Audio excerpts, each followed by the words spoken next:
Money can be a sensitive topic and also one of those big fights in the home, right? Well, we're here to help you out so you don't have those big fights. Dave Sand, he is with Cypress Credit Union, but you're also a marriage counselor today, aren't you? Yeah, I'm going to counsel you with a budget. Okay, so how do we do this so we don't have those fights at home? Where should we start? What you want to do is use the budget to stop the fights from even happening. So one of the big causes can be secret spending. There's studies out there that show almost 25% of people are hiding purchases or lying about the cost to their spouses. And the main reason they're doing this is because they want to avoid a fight, or they want to avoid the lecture from their spouse.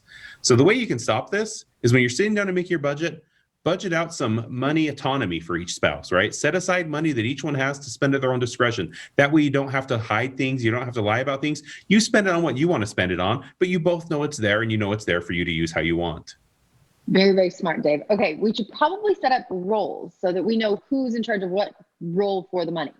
Yeah. When it comes to your budget, and besides saying where you're going to have your money go, decide who's going to be the one to put it in those different places. There's a saying out there that if you're not on the same starting line, it's impossible to cross the finish line together. So you want to make sure you're starting from that same place, that you're deciding who's going to be responsible for paying bills, who's going to pay the mortgage, who's going to put the money in savings, and make sure you're dividing your tasks and you're sharing in those decision making. And then any goals you set, you're setting as a couple. And make sure, identify what each other's strengths are and play to their strengths. If one person's better at spending and one person's better at saving, have them be in charge of those areas if that's what they like to do. Great. Okay, number 3, how do budgets help us work from facts and not feelings? Yeah. So a lot of times money can be an emotional thing, right? And arguments are an emotional thing.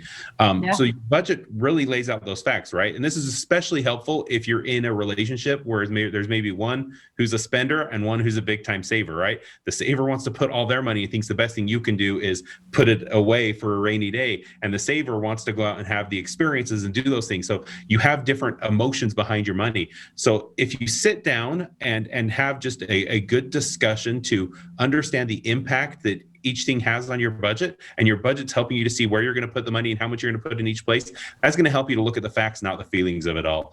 And then also sit down and write a wish list, right? Have each of you put down what you want to do with your money, and then sit down and find where can we find that common ground where we can achieve both of our goals. And if there's areas where you have differences, negotiate, right? Sit down and say, okay, well, maybe we'll put a little here, but let's also put a little here. That way you're making sure that you're both having the budget work to your objectives.